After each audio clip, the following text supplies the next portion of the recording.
Hello, everyone. How are you doing? And welcome to another episode of the Dr. Will Show, where we have the discussions that inform, entertain, and empower educators to be the change. I'm your host, Dr. Will, and I am here today with someone who is no stranger to us fellow educators, Pernille Ripp. How are you doing, Pernille? I am well, Dr. Will. How are you? I'm doing quite well. Thanks for asking. This will be the last Dr. Will Show of this year. And next year, be on the lookout for some things I can't tell you, but it's going to be good. uh, we will be talking about Pernille's uh, latest book, which for those of you who follow her or have seen her at conferences, you know that literacy and students are very important to her. And this is going to be a great conversation. So I'm just going to ask Pernille to introduce herself, and then we are going to just jump into this.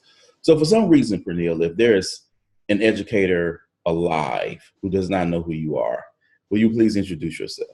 Sure, there's plenty. That's all right. I am a seventh grade English teacher in Oregon, Wisconsin, which is right outside of Madison. Get to hang out with my amazing seventh graders every day. And then at home, I get to be the mom to four crazy, insane children. And I get to speak and I get to write books. And I also created the Global Read Aloud, a global literacy initiative that has connected more than 4 million kids around the world since 2010. But really, I'm just a teacher on a journey, much like everybody else. And about 7 years ago, I started writing about that journey because I had too many thoughts in my head. And so here I am today. I have 4 books out, and they are basically my thoughts and the thoughts of my incredible students who have so much to say about how we can do education better. So yeah, I'm fairly Googleable. There isn't a lot of Pernille Ripps in North America, it turns out. Yes. So your latest book is Passionate Readers. What was the pain point behind writing the book? I didn't want to write this book because I didn't feel like I had the right to. I have grown up as a teacher following the wisdom of all of these incredible pioneers that have come before me. Nancy Atwell, Lucy Calkins, Dick Allington, Donald Miller, Penny Kittle, all of these people. And I didn't think that my voice needed to be heard. And yet every day when I would go into my classroom and talk to my students about their reading identities and the reading journeys they had been on, they had so much sage advice and so many truths that really shook me to my teaching core about how I was doing reading instruction. And so the book started kind of writing itself. And I felt like here was an opportunity for my students to have these really simple pieces of advice, but that could really shake up literacy instruction, be known to a wider audience. And so I think of the book as this pillar for my kids to get a bigger voice to the world.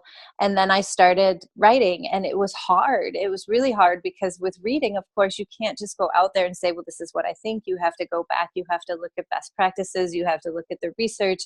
And you also have to pay homage to all the people that have paved the way for you. So it took a long time to write this book. And yet when I look at it now, and I see the book, I'm so proud of it because I think to myself, it's not a system, but it's a personal journey of this is what my students taught me, and maybe you can get advice from them, and maybe you can also become a better teacher of reading, and one that all students deserve and need. Mm. So in your book, you wrote about the teacher reading identity. What is it and why does it matter? Well, I grew up as a reader. My mom was the one that centered our reading lives. I still remember many fond memories that involved reading in my childhood, and yet I don't remember those same memories from school. I grew up in Denmark, and in Denmark, our reading instruction was quite different than the one here in the US. And so when I became a teacher, I started out as a 4th grade teacher.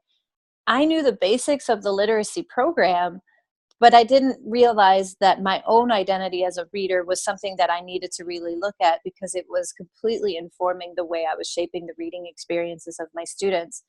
I figured, stupidly so, that my kids all had these reading role models in their lives, that they knew how to create reading moments in their own lives outside of school, because that's what I was raised with. I had had this incredible foundation in my mom.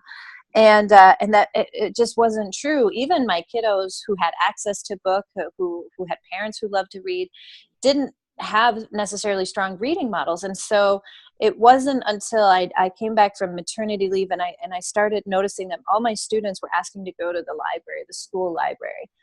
And we had a classroom library, and I was like, why do they keep wanting to go to the school library? I mean, I loved our librarian, but it was so urgent for them. And one of the kids finally said to me, well, Mr. Powers is there and he speaks books to us. And I thought about that Mr. Powers, the incredible school librarian that we had, he was a reading role model for these kids. He knew these kids when they would walk into his library, and he would hand them a stack of books and say, I thought of you when I read this. And I thought to myself, I can't do that. Even though I'm a reader, I identify as a reader, I didn't have that portion of my identity in the classroom. I didn't read children's books. And so my students pretty much said, you don't speak books, so you can't speak with us. And I started to think about how my own reading experience had truly shaped all the instructional decisions I was making. And then I started thinking about the reading rights that I took for granted as an adult, such as you can abandon a book at any point, and how I wasn't extending those rights to my students because for some reason I thought that their rights were different because they were emerging readers. And so I think about teacher reading identity now and how much it can really play into all of the small decisions we make, whether we're faced with a curriculum or whether we're faced with a lot of freedom like I am in my position now. But how it shapes all of those little things. Do we give them the time to read? Do we give them actual choice, free choice, not just choice for some or limited choice or you earn choice as you get better? Do we allow them the right and the freedom to abandon books? Do we think about what we want to do once we find a book that we love and we read it, and then extend those same experiences to the kids? I think about what Donna Lynn Miller and Terry Lassane have been talking about, and how they say that a lot of the time when we read, all we want to do is sit in silence afterwards. We don't want to write a paragraph or analyze the book or even stand up and review it in front of others. Sometimes we just want to sit in the silence of the book and have that moment. And so becoming aware of my own teacher reading identity, going on the same journey as my students, enforcing the same rights that I had taken for myself and giving those to my students really changed how I thought about my reading instruction. And that was even within a curriculum-based literacy environment. So it wasn't just like, oh, I could do whatever I wanted, but that was still going, okay, within the components of this program, how can I give my students actual freedom and in turn start exploring their reading identity? Because they weren't. I mean, they were growing as readers, but they didn't know who they were as readers. And so that's become a central tenet of our reading experience together now. And you just spoke about something that is a great segue to the next question. So how does someone's physical space actually influence their own reading experience? Well, it's huge. And I knew what to do when I started out as a teacher. I knew we needed a classroom library. I knew we needed a gathering space. And yet there were so many other things that the kids didn't have the right to. You know, there wasn't freedom of choice to where they sat or even who they were sitting by. We had this helicopter rule that you had to stretch your arms out. As long as you couldn't touch anyone, you could sit there in the room. And now I realize that kids read in different ways, right? I think of one of my kiddos from a long time ago, Zoe. She would create a nest under her desk. And at first I was like, well, I think she's trying to get away from me. But no, that was her comfort space. She wanted to read under her desk away from other people because they were distracting. And so now I think about my classroom, which is nothing fancy. We've got, old yoga balls and some chairs and some really ratty old bean bags. But when you walk in, you see books. And you see all sorts of books. We're covered in picture books. In fact, just before I came home for break, I started out our Caldecott unit. So when my students walk in next week, they're going to see these Caldecott contenders all around the room. You can tell that the classroom that you're in is meant to be book-centered, reading-centered. But then I also think about what my students have told me, that it's not about how your classroom looks, it's how it feels. And so for a lot of my students, they tell me that the biggest thing that we can do for kids if we want them to feel accepted in our classroom is to make it feel safe and is to make it feel calm. And so that's what I strive for. And I think for my students to come into a classroom knowing that they have the power to move the furniture, to sit with whom they would like, to really use the tools that we have in the classroom, and then also have all of these books calling out to them at all times has made the biggest difference. And there's research out there on it too, that we need classroom libraries as well as school libraries with, fully certified school librarians in them. We need both to really have kids completely and consistently surrounded by books, so that they know that there's a sense of urgency to being a reader, and that there's all these experiences waiting for them at their fingertips. And I was just thinking I'll be writing about it at some point, because I've been doing, what's now called flexible seating for the last 7 or 8 years, and that's been around for a long time. And the thing is, flexible seating, as far as, having different ways for students to use the furniture, is not really revolutionary, because anyone can throw yoga balls into their classroom. But what you need for flexible seating to be successful is flexible thinking. And I think about how often do we limit the choices within our classrooms and consistently remind kids that they are not the ones in control, that you are the one in control, that you make all of the decisions. And so do we have the mindset that allows kids to come into the shared space and say, this is also your space, and use it in a way that makes sense for you, and let's figure out how to use it best together. So, and I ask my students all year, how do you learn best? And that includes manipulating the classroom. And for some, it's a pretty easy journey. And for some, it takes a really long time. They have to go through some bad decisions with who they're sitting by or where they're sitting, and how they're using the things in the classroom, to figure out that that's not how they learn best. And then we pick up the pieces from there and go on. Mm-hmm. So now I want to throw this out there to you, because reading instruction, generally speaking, within the United States is very structured, very based upon some sort of curriculum that a district has purchased. Students, and one of the examples that I see, and if you want to speak to that, please do so, that I find to be just terrible, is, okay, you get this short passage, you read this short passage, now you fill out this chart or you do this. Now, if you're checking for a close read, a short passage and a couple of questions are fine. But when you're talking about building reading endurance, and you're really talking about kids falling in love with reading, I just find that to be, just a terrible practice. So knowing that this is happening with teachers across the country, and teachers read your book, they read your books, they read your blog posts, and they're saying, Pernille, there's just so much I want to do. I believe in what you're saying, but my hands are tied, because this is what our reading program says we need to do. When we are evaluated, this is what they're looking for. When the instructional coach from the school or the district comes in, they're looking for me to do this.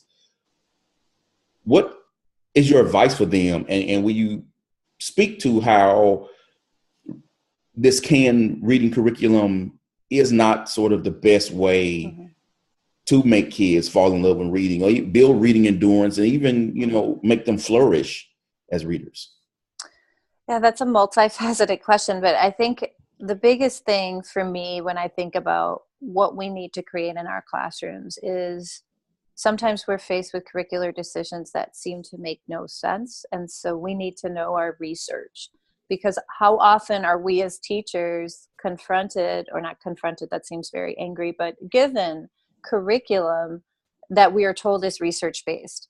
Well, then I want to see the research, because I'll show you mine as well, because there are years of research out there that talks about the components that kids need to have a successful reading instruction experience.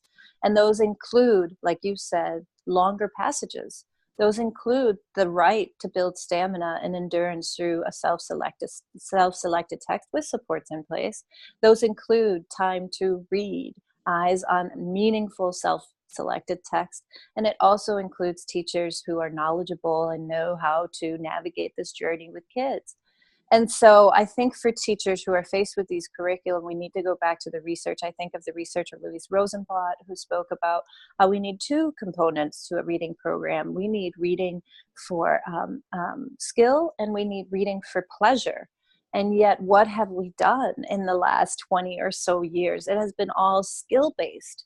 And then we wonder why kids leave us and are rejoicing that they never have to pick up another book to do something with it. But the practicality is also that sometimes our hands are tied as teachers, and sometimes we cannot do anything about the programs that we use. But then we have to start courageous conversations. And I also think that we need to include those at home, the caregivers, the parents, anyone who's at home, because I think about how much trust we put in the school system to make good decisions for our kids. But if we don't let parents in on what our reading instruction looks like, then they can't be knowledgeable about that. And so I think it's parents and caregivers are an incredible ally in changing reading instruction. And then I think we also need to find the courage ourselves to say, wait a minute, this can certainly be a component of our reading instruction, but it can't be the only thing. And I think there's a lot of great programs out there that are trying to shift the tide, and has been for a long time. And we need to introduce those programs, because there's nothing inherently wrong with a program as long as we're allowed to cater it to each child's needs. And I think that's often what's taken away from teachers. I know I was told at one point that I had to teach a program with fidelity, and which is at least, one of my least favorite F words in the whole world. The thing is, my kids are not going to be like the kids in that book that curriculum is based on. I need to have the autonomy to go, this is what my students need. And then we also need to look at our own decisions, not just look at the administrative decisions based on curriculum, but also all of the little decisions that we make as teachers ourselves. Because there's a lot of decisions that we make even within these scripted programs that end up really harming kids' love of reading. And I think it's too easy sometimes to blame the program, yet if we're not raising our voices and saying anything about it, how is administration supposed to know? And so we reflect on ourselves, we reflect on our own practices, we start asking questions. We can do that kindly. We know our research, and then we start to say, this is what a kid needs. And bottom line, if a reading program is harming even the love of reading for just one child, then we need to be questioning that program, not the child, and not the practitioner that has to put the kid through it. And I think too, that doesn't mean, our questioning doesn't mean that we throw everything out. It just means that maybe that program doesn't work for that child. And that's really important. I think we really need to get back to the heart of differentiation, especially within our reading instruction, to say, what does this child need to have a successful reading experience? Both one, yes, where they can comprehend and decode and do all of the things that we need to do with reading, but also so that they will leave here wanting to read, wanting to find their own books, and wanting to better themselves. And so it's hard. I'm not going to lie. The conversations are hard. It's hard, especially when you feel like nobody's listening, but we can't give up, because this is truly the future of our country and the future of our world that we're talking about. I mean, I'm terrified at the Pew research that keeps coming out about adults who choose not to read. 26%, 28% choose not to read a book once they graduate high school. That's crazy to me. So yes, that's a different that's a different topic. So because it makes me think about our current leadership. There's, you have on Twitter and on your blog, you have put out information about your library and looking for these type of books, or these are books that you're reading and you're introducing to your students. When building a class library, what sort of learning outcomes or experiences should a teacher consider, and where does diversity and inclusion come into play with the selection of books? Oh, that's a big question. We start with amazing books, and we start with stopping our assumptions about what our kids need and really looking at who is represented in our classroom library and how are they represented and who's not. And then we start to remedy those holes. When I looked around my classroom library a couple of years ago, I was standing in a classroom with one of my Black kids, and he said, "Mrs. Ripp, why are all the picture books about slavery or civil rights when it has kids like me in it?" And I thought to myself, that's it, right? Like, he just hit the nail on the head. Where are the picture books about Black kids like him doing everyday things? And it really forced me once again um, because, once again, to reevaluate how am I doing. But then I also think of my really smart friend Chad Everett's words about how we need to stop talking about diversity. And because he talks about how when we say we need diverse books, for example, then once again, we are saying that white books are the norm, that everything else is diverse, but that white is the norm. And then once again, we're telling kids that that that that white is the average. And so I've thought about that too, because then, like, what language do we use to talk about how we need better libraries that represent all people? And so when it comes to my own library, I deeply believe in Dr. Rudin Sims Bishop's work about windows and mirrors, and just really looking at what stories are being represented to my students as the normal stories of life. Can they find themselves? Because that is important, but more importantly, can their window be broadened? Can they be brought into other worlds? And so that they can start to see that there's more to life than just what they know, and also that start to ask questions and be curious about other people and other experiences. And I think that that's so important. And while that can get scary, depending on where you teach, I think it's a small risk that I can take to make sure that my students have a bigger understanding of the world. Because I'll never tell my kids what to read, but I sure want to make sure that they can find themselves, and can also learn about others through my library. And I think about the reading experience I just had last night. I was reading an advanced review copy of Varian Johnson's newest book that's coming out in March, called The Parker Inheritance. It's a middle grade novel, mystery, just such a great book. And yet in it, he has all of these other layers. While it's a mystery, it also talks about racial segregation in the 1950s and the 1960s. But then there was this one scene at the end of the book, and I don't want to spoil it, but it was a scene where I had not seen that type of representation before in a middle grade book. And it was such a minor detail. And I thought to myself, this is so powerful for that kid who has never seen this before in any book that they have picked up before.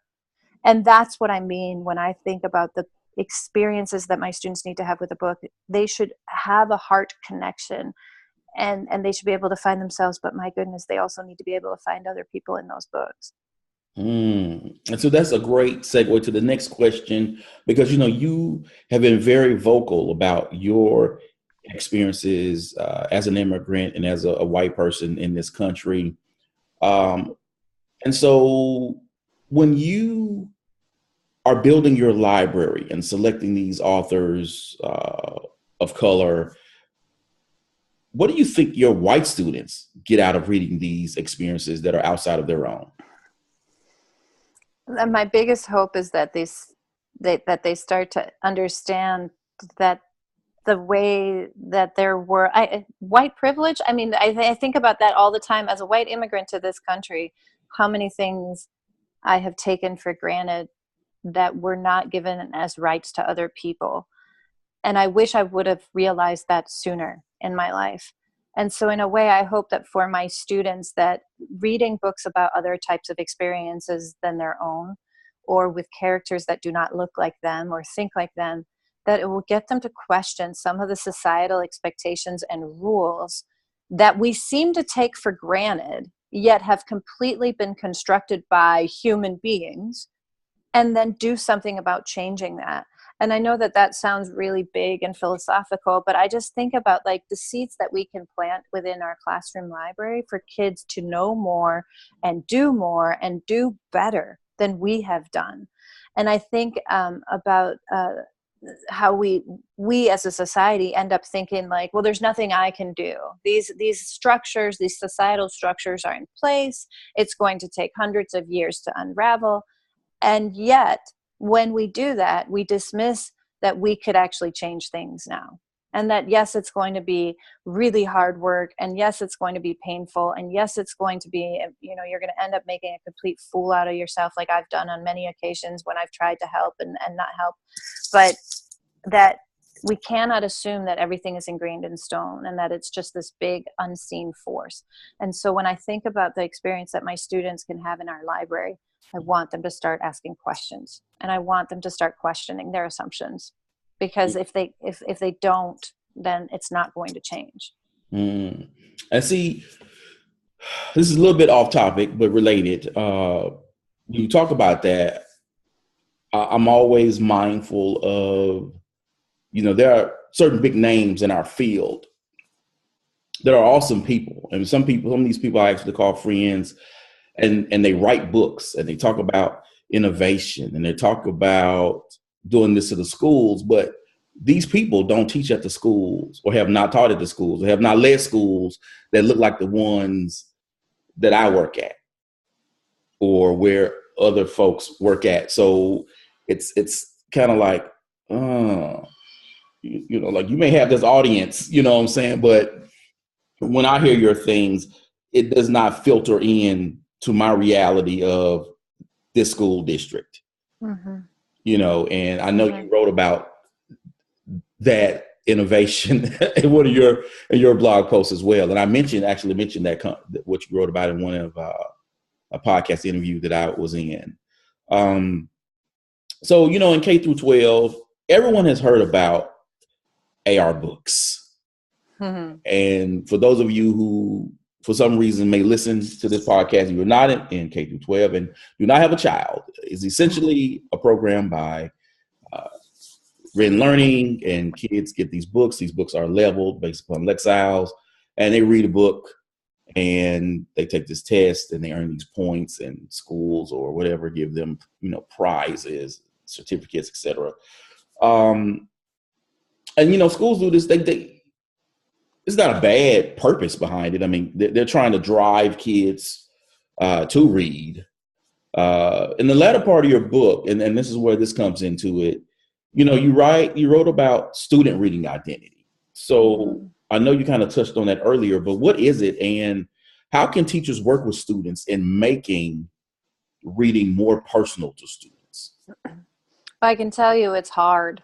It's super hard work. And I think you mentioned programs like Accelerated Reader or other computer programs, and it ties in with the scripted curriculum too. We are constantly looking for easy solutions to really hard problems. And then we assume that just because we can show short-term growth through these programs, that we have then changed a child's reading life. And for some kids, maybe we have. That's the thing. Some of these programs may work beautifully for a child, but I keep hearing horror stories from parents and from teachers and from kids talking about how some of these programs have destroyed their reading life, about how it all of a sudden only becomes about the points or the test or the reward, how they're not allowed to go and check out a book from the library because it doesn't fit into the program or into the test, how they keep failing the test even though they've read the book, how the authors are failing the test even though they've read the book. And I think to myself, is this really what we have distilled reading down to? Test taking, doing something with what they're reading, when nothing could be further from the truth. Yes, we need to be able to say that we can comprehend and decode and analyze, but at the same time too, becoming a reader is about becoming a better human being. It's about becoming more curious. And so if we completely dismiss that and only focus on teaching these skills and constantly have kids doing something about with their reading, then we're just dismissing the entire human experience of reading. And so when I think about my students' reading identity, when I ask them on the first or second day of school, who are you as a reader? And they look at me and they're like, what are you talking about? I think to myself, that's it, isn't it? Our kids can maybe say, well, I'm a reader who likes to read, and these are the types of books I read, but they don't know how reading maybe changes them. Some do. They've made it through our system, maybe through incredible teachers or parents or themselves, and somehow become this fully developed reader, and others look at us like we're crazy. And so we have to start with what the kids are telling us. Who are you as a reader? And if a child tells us, I hate reading, then instead of saying, well, you haven't found the right book yet, then we start with, tell us more. Tell me more about that. What makes you hate reading? Because it just means that they don't know who they are as a reader. And then I think about the patience that we have to apply to our own experiences with these kids too. I was just talking to a friend in November about it'd been a couple of months of choice and time to read and conferring and all of these great components, and yet there were kids who weren't reading. And then what? What was the next step? And I thought to myself, hang on, I get it, right? We want to see change right away. But for some of these kids, we're up against years of ingrained habits of who they're not as a reader, of negative reading identity. And so for me, I tell my students all the time, I'm not here to make you love reading. I'm here to make you hate it a little bit less. And that has been really important for some of my kids who otherwise would prove me wrong just because if I said I'm here to make you love it. And so student reading identity is vital to this. Students need to know who they are as reader and who they want to be and how they want to grow to be that reader. And even if it's a kid that says, I hate reading, okay, well, let's see if we can chip away at that a little bit. Have you ever had a joyful experience with a book? And so that's where we start, and that guides our instructional decisions. I think of the 2-3 minute conferences I have with my students throughout the week while they're independently reading, and how it gives me insight into who they are as readers and what I need to still continue to talk to them about. We have to be teaching reading with urgency, and we have to protect the love of reading that some kids bring to us, and then we have to continually try to help kids find of some sort of like or love of reading within our classrooms. And we can't do that if we don't know who the kid is in front of us. We can't do that if we dismiss the reading truths that they bring to us as part of their reading identity. We can't do that if we tell a kid, like, that book is too easy, you can't read it. I think about how transformed some of my students' reading lives have become because of books that others would label too easy for 7th graders. And so just like we need personalized learning, we need personalized reading instruction. And that really just means that we need to center it in on that person who's sitting in front of us, and that is that child. And that's the problem with some of these programs. They don't factor in the kid. All they do is factor in their algorithms. They only make the kid into data, but a kid isn't data. A kid is everything. Data is part of it for sure. We can't dismiss that. But we also need to know who they are, what their circumstances are, what they go home to, what their classroom experience is like, and also how they can find that peace that you need to actually allow yourself to be a reader. Pernille, if I had some tea, I'd take a sip right now. That was right. Before we go, I want your call to action for schools who continue to buy programs and set up classroom structures that are based upon fidelity of a reading program and not about, books that will take a student on a journey for experience, self-reflection, and just getting out of the way, because I've been in classes where, and you've lived it, where you have this program, they say fidelity, you do this for so many minutes a day, but your block is only so many minutes a day. Mm-hmm. So how do you get that book in for students to read? How do you make time for them to do that? So what do you say to schools who, as you say, are really trying to put, a Band-Aid on a knife wound and are not thinking long-term beyond the data of what they're seeing? It sounds so simple, but go back and ask the students. Get the students to be a part of the conversation about the curricular choices that are being made. How do they feel about the different components? And you ask those questions differently depending on the student's age, and then you do something with what they tell you. I constantly change my reading instruction approach because of what my students are telling me. And then also reflect deeply on the choices that you're making as the adult in the room, whether you're the administrator or the superintendent or the teacher or the coach. How are the decisions that you are making affecting the reading and instruction and reading experience that the students are having? Where does the power lie within you? So even if you're met with shut doors or slammed doors sometimes, right, where people say we're not going to question this program, we've already invested so much money into it. I mean, I think Accelerated Readers is about at least $10,000 a year. I think about how many books that could be. That's crazy.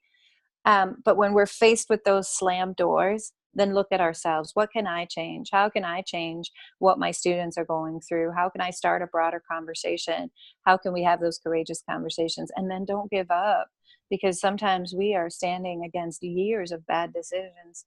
But if we don't speak up, if we don't reflect, if we don't start asking questions, nothing is going to change. And so I think we start by asking questions. Ask the students, ask those at home who get the experience from the child coming home, ask each other and ask ourselves, what type of experience are we truly creating here? And where is our end goal? Because I've seen a lot of schools with really amazing vision statements that are not following their vision statements within their own curricular decisions. And I'll quote my assistant superintendent, Leslie Bergstrom, because she's amazing in Oregon. And she always says that we do not have fidelity to the program. We have fidelity to the kid. And I think that's it for me.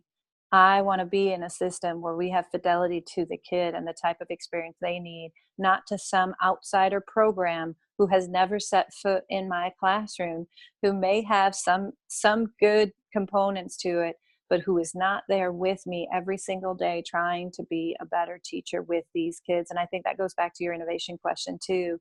Like, I never set out, Passionate Readers was never meant to be a teach like Pernille book. It was meant to be a reflection book. How can you reflect on your own experiences, and what changes can you make that will make you a better teacher in your environment? Because there is no program that is going to fit every single classroom. And that's even just in like my city of Madison, let alone the entire United States or North America or the world. And so we have to stop chasing this elusive program that is going to be the magic bullet for our kids, and instead go back to best practices: choice in reading, time to read, reading communities, classroom libraries that reflect all of our students, even the students we don't have, and then just patience and a love for what we're doing, and realizing that we truly have this power to help these kids discover more about themselves than they knew when they came in. Awesome. People, the book is Passionate Readers. Thank you, Pernille, so much for being a guest on the show. Thank you for having me this morning. You're so welcome and so awesome. So people, you know how I do this around here. This is going up on SoundCloud and iTunes. I'll be sharing this out on LinkedIn and Twitter and Facebook and everything. You're going to be able to find out how to be able to connect with Pernille on Twitter and go to her blog and look at all of the amazing work that she is doing. I still don't know how she's able to blog and write these books and travel the country doing this speaking. Maybe I just need to get me a multivitamin or something going on, because that's just a lot of work. So people, as always, invest in you, EDU, peace.